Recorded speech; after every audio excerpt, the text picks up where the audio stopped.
Salut tout le monde, aujourd'hui comme vous le voyez on se retrouve pour une nouvelle vidéo de présentation de la box médium du mois de novembre. Ça y est, on arrive dans l'hiver, il commence à cailler, vous le verrez dans la deuxième partie, on s'est bien gelé. Petit rappel rapidement, à l'intérieur des box, vous avez le petit fascicule, le Fisher Mag, et dans le Fisher Mag, vous avez déjà tous les produits qu'il y a à l'intérieur de votre box. Je vous invite à chaque fois à bien contrôler au niveau de votre Fisher Mag que vous avez bien les produits qui sont indiqués sur le Fisher Mag dans votre box. Ça peut arriver qu'il y ait un oubli, et de toute manière, s'il y avait le moindre oubli, ou il peut y avoir une dégradation de la boîte, enfin, malheureusement, voilà, il peut s'en passer des choses avec les envois de colis, vous nous envoyez un petit mail à sav@thefisherbox.com, tout en minuscule, on vous répondra rapidement. Je reviens à ce que je vous racontais au niveau du fascicule. À l'intérieur, vous avez les codes promo, et notamment les codes promo pour le e-shop. Les abonnés, vous avez 50% de réduction sur le e-shop. Le lien sera dans la description juste en dessous de la vidéo, ou sinon vous allez sur thefisherbox.com, vous avez e-shop en haut, vous cliquez dessus, et vous avez le shop, donc 50%, et sinon pour ceux qui ne sont pas abonnés, qui n'ont peut-être pas envie de s'abonner, vous avez 30% de réduction avec le code BOX30, BOX30, tout en majuscule. J'ai assez parlé, on va commencer directement donc par la box médium. Le premier produit, donc c'était une nouvelle marque, on vous l'avait annoncé sur les réseaux sociaux, une nouvelle marque qui intégrait la Fisher Box, c'est Lucky John. Je crois que c'est lituanien. En tout cas, c'est une marque des pays de l'Est. Moi, personnellement, je l'avais connue grâce, en gros, je regarde quand même souvent la com de Mystery Tackle Box, la box de pêche américaine, et en fait, eux, ils mettent le Lucky John depuis un petit moment dedans.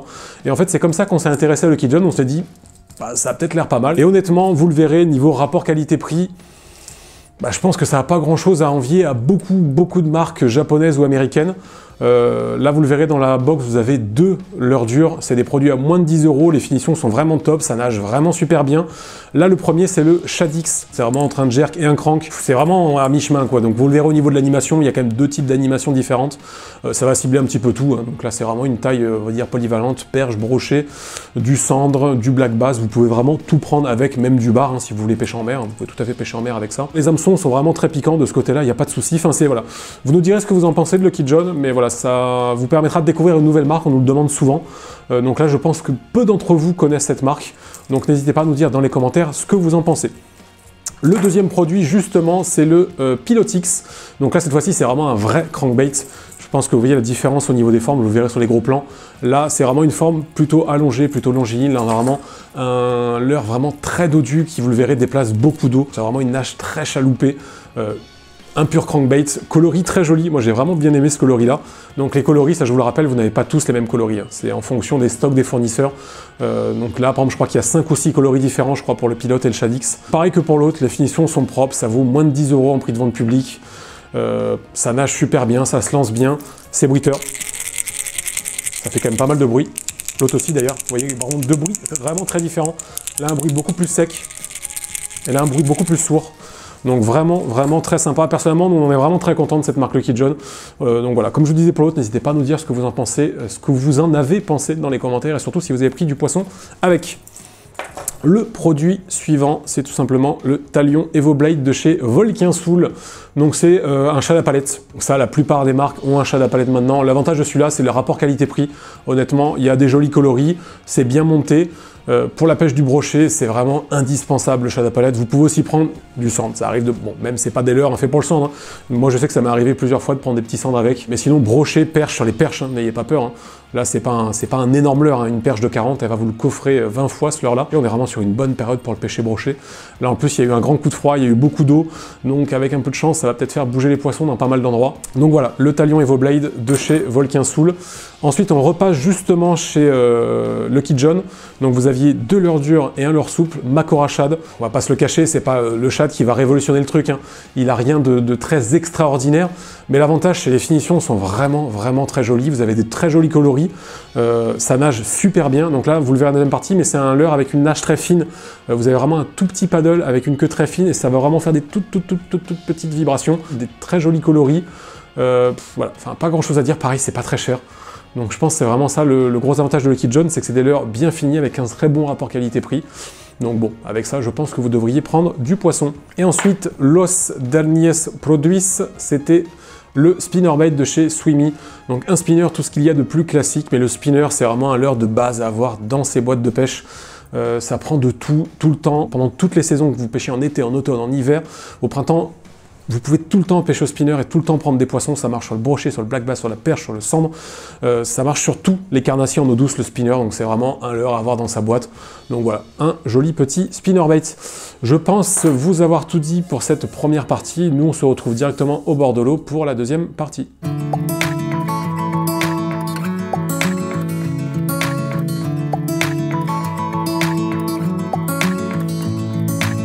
On se retrouve pour la deuxième partie au bord de l'eau. Je vais pas vous le cacher, il fait quand même plutôt froid. Il fait un petit 10 degrés, mais il y a un petit vent dans le dos là qui est bien froid. Donc deuxième partie animation de la box médium. On va recommencer par le premier leurre qui n'était autre que le Shad-X. Vous allez voir, c'est pas très compliqué. Ça va être complémentaire avec le Pilot-X que je vais vous faire juste après. En gros, il y a vraiment la différence principale entre le Shad-X et le Pilot-X, c'est les vibrations. Lui, c'est quand même, vous le sentirez de manière dans votre canne quand vous allez pêcher avec. Les vibrations du Shad-X sont beaucoup plus fines, ça tire beaucoup moins dans la canne, ça se fait qu'une spinning. Le Pilot-X, après, justement, lui, il a des vibrations beaucoup plus fortes, ça déplace beaucoup plus d'eau. Donc là, l'animation classique du lancer ramené, du cranking, ça marche très bien, mais vu qu'il est vraiment à mi-chemin un peu entre un crank et un jerk, on peut le jerker, on peut le twitcher. Vous pouvez lui mettre des gros jerks, ça va le faire désaxer. Ça va être ça surtout la différence. Donc vous pouvez le jerker, ça tire quand même pas mal dans la canne, mais l'avantage c'est que vu qu'il est vraiment entre du jerk et entre du crank, on peut vraiment lui faire des animations en jerk pour le faire se désaxer, ou sinon du cranking pur et simple, ça peut aussi très bien marcher. Il n'y a pas de souci là-dessus. Et sinon vous lui mettez du gros jerk. Au niveau de la profondeur de nage, les deux vont à peu près pareil, ils vont entre 2 et 3 mètres suivant où vous mettez votre canne. Si vous mettez votre canne haute ou votre canne basse, c'est à peu près la même chose. On va faire un petit lancer, on ne sait jamais. Hop. Mais en tout cas, voilà, ça nage vraiment super bien. Ça peut se faire en spinning vu que ça tire pas trop dans la canne, je pense, vous le voyez. Shad-X, pas très compliqué à animer. Hop là, on passe directement sur le produit suivant. Le deuxième produit, donc c'est le Pilot-X. Donc là, comme le produit d'avant, vous allez voir les animations, c'est à peu près similaire, sauf qu'on va pas le jerker. Là, c'est vraiment un crank pur jus. Donc on va faire une animation de crank, donc bah, ça porte bien son nom, le cranking. Donc ça, je vais pas vous la remontrer, hein, du lancer ramené en linéaire. Le crank, c'est fait pour ça. Enfin, je vais vous la montrer, mais avec la variante que je vous recommande de faire. Donc la première variante qui va des fois bien marcher sur les perches, généralement qui va bien marcher sur les perches quand elles sont vraiment actives, c'est tout simplement de mouliner comme un gros teubé. Là par contre vous le voyez, là j'ai mis sur une canne spinning, je vous recommande vraiment de le mettre sur une canne casting, que je pense que vous voyez ça tire beaucoup dans la canne. Je pense que vous voyez le sion au bout, ça plie beaucoup le sion de la canne, c'est vraiment un leurre qui déplace beaucoup d'eau. Ça de ce côté là par contre ça vibre. Donc première animation, voilà, vraiment du lancer ramené mais vite, vraiment aller vite, faire un poisson qui est en train de s'enfuir sur les perches quand elles sont actives, c'est une animation qui peut faire la différence. Et ensuite, pour continuer sur du cranking, mais du cranking un petit peu différent, ça va être du cranking avec des pauses. Donc les pauses sur les cranks, c'est quand même souvent important. Tester de faire des pauses. Il y a des jours ça va pas marcher, il y a des jours il va vraiment falloir ramener en cranking sans s'arrêter. Mais il y a des jours les pauses vont marcher. Donc par exemple, je sais pas, vous faites 2, 3, 4 mètres, vous faites une pause. Alors après les cranks la plupart du temps sont flottants, donc ils vont remonter à la surface. Donc c'est pour ça que des fois on va quand même pas faire des pauses trop longues avec les cranks. Mais voilà, il faut essayer, il faut tester différents types de pauses, si je peux dire. Faire des pauses vraiment très courtes et repartir rapidement. Faire des pauses un petit peu plus longues et repartir lentement. Voilà, ça va être à vous de trouver l'animation, si le crank marche, de trouver l'animation qui pourra faire la différence sur les poissons. C'est vraiment un produit fait pour trouver les poissons actifs. Donc voilà, si vous prospectez un endroit que vous ne connaissez pas, je vous recommande de commencer avec ce type de produit-là. Voilà, les poissons actifs, ça devrait les faire venir. On en a fini pour le deuxième produit, on passe directement sur le produit suivant. Troisième produit, le Talon EvoBlade. Donc là, c'est vraiment un leurre à brocher. On est quand même sur une bonne période pour pêcher le brochet.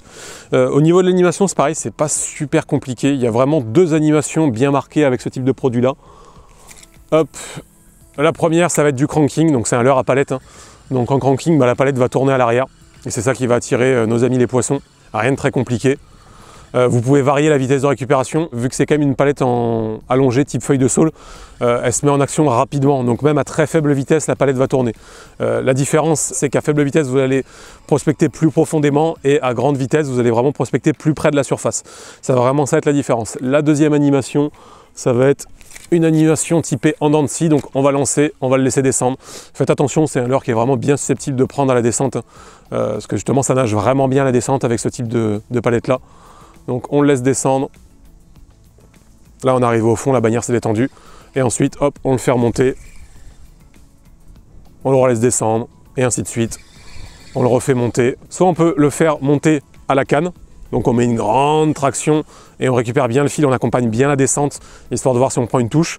Soit on peut le faire remonter au moulinet. Vous moulinez, ça va faire remonter le leurre. Voilà, vraiment, que vous le fassiez à la canne ou au moulinet, le leurre va pas tout à fait faire la même chose sous l'eau, mais en tout cas, ce sera une animation en dents de scie, donc le leurre va monter, va descendre, va monter, va descendre, et ainsi de suite. Donc là, vraiment, leurre typé bien broché. Je pense qu'avec ça, logiquement, les papas brochés devraient venir à vous. On passe directement sur le produit suivant. Le produit suivant, le Macora Shad. Donc là, un shad plutôt classique, mais qui a l'avantage d'être très souple. Et donc, justement, on va pêcher lentement avec celui-là. Donc après, un shad, je vous le rappelle, vous pouvez tout faire avec. C'est vraiment le leurre souple, polyvalent par excellence. Le shad, on peut quasi tout faire avec. Après, ça dépend du shad avec lequel vous pêchez. Mais bon, en tout cas, voilà, la plupart du temps, avec un shad, on peut faire toutes les animations. Là, vu que c'est un leurre souple qui est souple, en tout cas bien souple, on va essayer de le destiner. En plus, vu qu'on arrive quand même sur des périodes où les eaux refroidissent, ça dépêche plutôt lente. Donc, tout simplement, on va prendre contact avec le fond et on va le décoller gentiment du fond. En gros, on va essayer de longer le fond, tout tranquillou. Voilà, hop. En lui mettant des petites animations, on va le ramener tout doucement. On va essayer de rester le plus proche possible du fond. Donc, de temps en temps, on n'hésite pas à essayer de reprendre contact avec le fond et on ramène tout tranquillou. De temps en temps, on refait une petite pause. Hop, là, voilà, j'étais juste au-dessus du fond. Je me suis posé en une seconde, même pas. Mais en tout cas, ça nage tout seul. Vraiment des vibrations très très fines avec ce petit Macora Shad. Et ça, théoriquement, ça peut faire la différence. Ça va vraiment être ça la différence entre différents shads. Ça va vraiment être le type de vibration que vous allez avoir. Là, on est vraiment sur un leurre qui a des vibrations très fines pour un shad. Vous le verrez quand vous allez le faire nager devant vous, la caudale bouge à peine en fait. Elle fait vraiment des toutes petites vibrations, alors qu'il y a certains shads où vous allez vraiment avoir une grande amplitude. La caudale va vraiment faire des gros battements. Et donc ça, des fois, ça peut faire la différence. Des fois, les poissons vont vouloir vraiment des vibrations fines, des fois des vibrations un petit peu plus bourrines. Et donc c'est ça qui, des fois, va faire la différence. Hop. On en a fini pour ce produit-là. On va passer directement sur le dernier produit. Dernier produit, le spinnerbait de Swimi. Donc spinner, très polyvalent comme leurre. Pareil, on est quand même sur une bonne saison pour pêcher le brochet. Donc généralement, le spinner, c'est quand même un leurre qui marche plutôt bien sur le brochet. L'animation principale du spinner, c'est tout simplement du cranking, lancer ramené en linéaire comme un crank.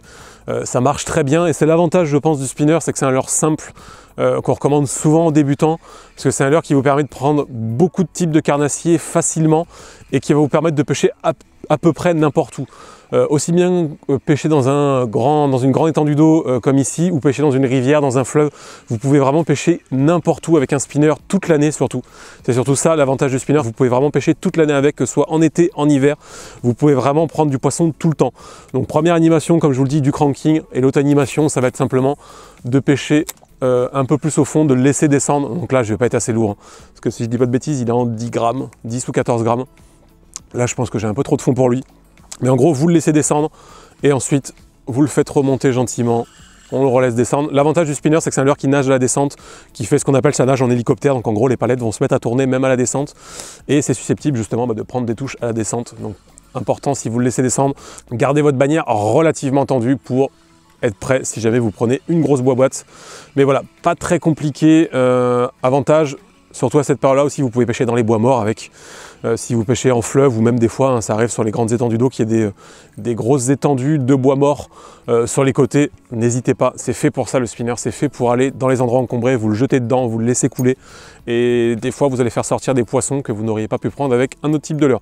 On en a fini pour cette box médium, j'espère que ça vous aura plu. Comme d'habitude, l'espace commentaire est là pour ça si vous avez des questions, des améliorations et tout ce que vous voulez. Nous on va continuer gentiment dans le froid parce que j'avoue que je commence à bien me l'écailler, donc on va essayer de se dépêcher et j'espère qu'on va pas se prendre une averse de pluie sur la tronche. Là-dessus, je vous dis à très bientôt pour d'autres vidéos. Ciao tout le monde!